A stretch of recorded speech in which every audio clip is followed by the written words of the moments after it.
हाँ, तो प्यारे विद्यार्थियों, कल जो ग्रामर की डेफिनेशन और उसके साथ ही उसके दो भाग, जिसमें लेटर और वर्ड को पढ़ा था, आज इसका तीसरा भाग पढ़ेंगे अपन, और वो है सेंटेंस। जयकरणी आदर्श उच्च माध्यमिक विद्यालय बालेश्वर के YouTube चैनल में मैं भूमदान चारण आप सभी का स्वागत करता हूँ। आज का अपना टॉपिक है सेंटेंस। सेंटेंस को हिंदी में कहते हैं वाक्य। सबसे पहले परिभाषा लेंगे वाक्य की, definition.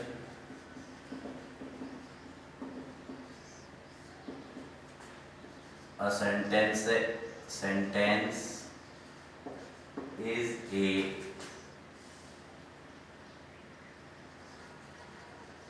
group of words which makes a complete sense. A sentence is a group of words which makes a complete sense। कि एक वाक्य शब्दों का समूह होता है जो पूरा अर्थ देता हो, या हम सरल अर्थ में कहेंगे तो ये होगा शब्दों के सार्थक समूह को वाक्य कहते हैं। शब्दों के सार्थक समूह को वाक्य कहते हैं, यानी शब्द अक्षरों से मिलके बनते हैं और वाक्य शब्दों से मिलके बनता है। उदाहरण,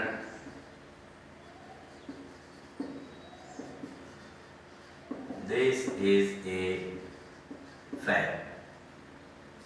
दिस इज ए फैन यानी यह एक पंखा है। इसमें ये सारे वर्ड्स, ये सारे शब्द मिलके एक वाक्य का निर्माण कर रहे हैं और इसका अर्थ निकल रहा है, इसलिए यह एक वाक्य है। I am a student, he is my brother. विभिन्न प्रकार के ऐसे सेंटेंसेस के उदाहरण हैं। अब वाक्य के भी भाग होते हैं, जिसमें सब्जेक्ट और प्रेडिकेट, कर्ता और विधेय। Parts of sentences.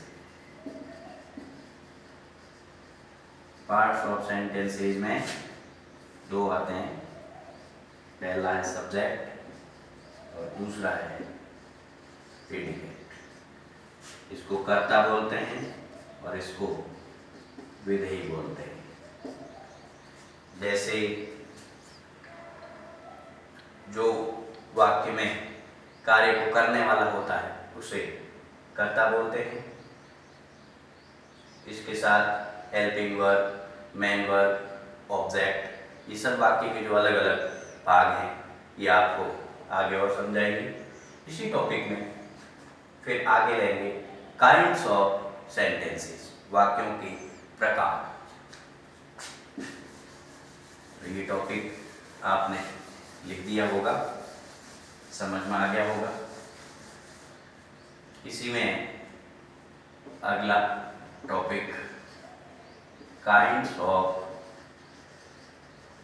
Sentences, Hindi में कहेंगे वाक्यों के भेद या प्रकार। कितने प्रकार हैं? तो वाक्यों के प्रकार में पहला आता है असर्टिव सेंटेंस। ये होते हैं साधारण वाक्य। पहला है असर्टिव सेंटेंस है, यह सेंटेंस साधारण वाक्य।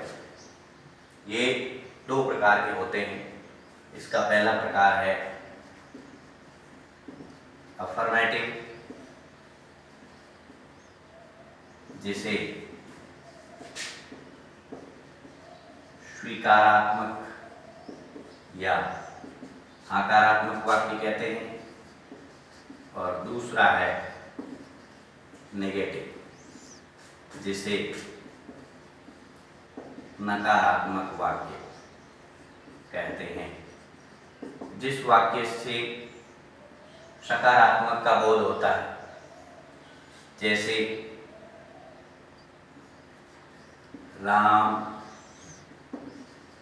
राइट्स ए लेटर, राम एक पत्र लिखता है, ये अफर्मेटिव सेंटेंस है। और यही जब नेगेटिव होगा तो हो जाएगा Ram does not write a letter, यानी राम एक पत्र नहीं लिखता है। तो ये हो गया पहला प्रकार। दूसरा प्रकार आता है इंटेरोगेटिव सेंटेंस, यानी प्रश्नवाचक वाक्य। आप नाम से ही समझ गए होंगे, प्रश्नवाचक वाक्य यानी जिनसे प्रश्न पूछने का बोध होता है, वाक्य से ऐसा बोध होता है कि कोई प्रश्न पूछा गया है। इसमें भी दो प्रकार के होते हैं, एक WH और एक हेल्पिंग वर्ब से शुरू होने वाले। WH वर्ड में जैसे आ जाएगा व्हाट इज योर नेम, आपका क्या नाम है, और इन वाक्यों के अंत में प्रश्नवाचक चिन्ह लगेगा। हेल्पिंग वर्ब का होगा तो हो जाएगा does Ram write a letter, प्रश्नवाचक, कि क्या राम एक पत्र लिखता है। तो ये हो गया इसका दूसरा प्रकार, इंटेरोगेटिव सेंटेंसेस। तो आपके काइंड्स ऑफ सेंटेंसेस में पहला प्रकार असर्टिव सेंटेंसेस, जिसके दो भेद अफर्मेटिव और नेगेटिव, और दूसरा प्रकार इंटेरोगेटिव सेंटेंसेस, प्रश्नवाचक वाक्य हो गए जिनसे प्रश्न पूछने का बोध होता है, WH वाले, हेल्पिंग वर्ब वाले दोनों। अब लेंगे अपन वाक्य का तीसरा प्रकार।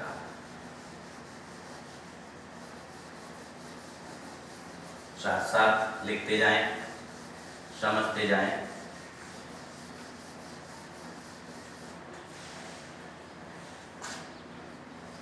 वाक्य के तीसरे प्रकार में आता है इंपेरेटिव सेंटेंसेस।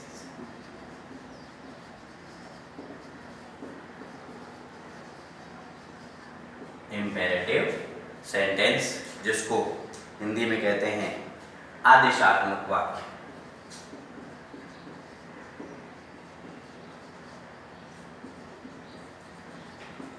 नाम से स्पष्ट होता है, आदेशात्मक वाक्य यानी जिन वाक्यों से आदेश देने का बोध हो, आदेश दिया जाता है कि या प्रार्थना की जाती है, जिन वाक्यों से आदेश देने का बोध होता है या प्रार्थना की जाती है, उन्हें इंपेरेटिव सेंटेंस कहते हैं। जैसे गो देयर, वहां चले जाओ। तो इस प्रकार का कोई भी वाक्य जिसमें आदेश देने का बोध हो, उन्हें इंपेरेटिव सेंटेंस, आदेशात्मक वाक्य कहते हैं। और इसके बाद चौथा प्रकार आता है एक्सक्लेमेटरी सेंटेंस, यानी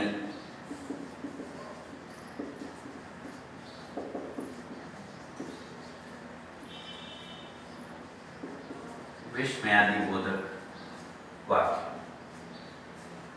इसमें हर्ष, शोक, उमंग, हृदय की ऐसी भावनाओं का बोध होता है। आनंद, शोक, आश्चर्य आदि का जिसमें बोध होता है। और इन वाक्यों के अंत में मार्क ऑफ एक्सप्लेनेशन यानी विस्मयादि बोधक चिन्ह का प्रयोग होगा। जहाँ भी ये इस प्रकार के वर्ड के प्रयोग होंगे, विस्मयादिबोधक शब्द जहाँ भी आएंगे उन शब्द के पीछे विस्मयादिबोधक चिन्ह का प्रयोग होगा। जैसे आ जाएगा अल्लाह ही इज नो मोर, यानी आय वह नहीं रहा। हुर्रा वी वॉन, अरे हम जीत गए। तो इस प्रकार के जो सेंटेंसेस है वो है एक्सक्लेमेटरी सेंटेंस। अब इसके बाद पांचवा प्रकार आता है ऑप्टेटिव सेंटेंस। पांचवा प्रकार है ऑप्टेटिव सेंटेंस, जिसका मतलब होगा इच्छार्थक वाक्य।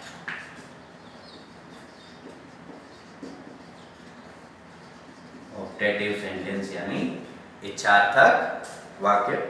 इन वाक्यों के अंदर अपनी जो है शुभकामना है, किसी को आशीर्वाद देना हो, इस प्रकार के भाव होते हैं। वाक्यों में प्राय में का प्रयोग होता है और वाक्य के अंत में मार्क ऑफ एक्सप्लेनेशन विस्मयादिबोधक चिन्ह का प्रयोग होता है। जैसे मे गॉड हेल्प यू, कि भगवान आपकी सहायता करे। तो इस प्रकार के जो ये वाक्य है वो ऑप्टेटिव सेंटेंस है। आज वाक्य के बारे में, वाक्य के प्रकारों के बारे में पढ़ा। आप सभी को जो इसमें टॉपिक दिया गया, मुझे लगता है आप लोगों ने अच्छे से समझा होगा। और मैं आप सभी से यही कहना चाहूँगा कि इस चैनल को लाइक और सब्सक्राइब करें और इसका पूरा लाभ उठावें। आपके कोई भी सुझाव सादर आमंत्रित है।